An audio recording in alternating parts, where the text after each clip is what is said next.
દિવાળી પહેલાં જ કેન્દ્ર સરકારે સામાન્ય નાગરિકો અને ઉદ્યોગપતિઓને આ મોટી ભેટ આપી છે। અગાઉના જે 4 જીએસટી સ્લેબ હતા અને તેમને બદલે 2 જીએસટી સ્લેબ રહેશે, પણ તેને કારણે કઈ વસ્તુ પર તેની શું અસર પડશે તે જોવાનું રહેશે। ખાસ કરીને નવરાત્રિની આ પહેલા જ દિવસથી નવા જીએસટી સ્લેબ લાગુ થશે અને ગૃહિણીઓને બજેટમાં રાહત મળે તેવી શક્યતા જણાઈ રહી છે, કારણ કે જીવન જરૂરિયાતની વસ્તુઓ અને ખાસ કરીને ખાદ્ય સામગ્રી ઉપર જીએસટીમાં મોટી રાહત આપી દેવાય।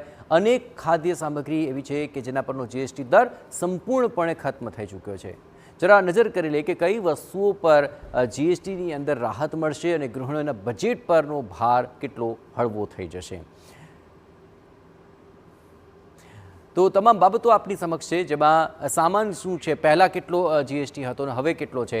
પહેલાં યુએચટી દૂધ જે છે 5% જીએસટી લેવાતો હતો, હવે તે સંપૂર્ણપણે ખત્મ થઈ ચૂક્યો છે। અને આવી તમામ બાબતો છે કે જેમાં જુઓ, પનીર છે, રોટલી, પરોઠા, પિઝા બ્રેડ, આ પહેલાં તેની પર 5% જીએસટી લાગતો હતો, પરંતુ હવે તેની પર કોઈ જીએસટી ચૂકવવો નહીં પડે। એટલે કે ખાણીપીણીની જે તમામ વસ્તુઓ છે તેને જીએસટી સ્લેબમાંથી દૂર કરી દેવાય છે। ત્યારબાદ વાત કરીએ માખણ, ઘી, ડ્રાયફ્રૂટ્સ, કોફી અને પેકેટવાળા જે નાસ્તા હતા જેની પર 12 થી 18% જેટલો જીએસટી લાગતો હતો, પરંતુ હવે તે તમામને 5% જીએસટી સ્લેબની અંદર આવરી લેવામાં આવ્યા છે। એટલે કે હવે આ તમામ જે ખાદ્ય સામગ્રી છે તેની પર ખૂબ જ ઓછો જીએસટી ચૂકવવો પડશે, કે 2 સ્લેબ છે 5% અને 18%।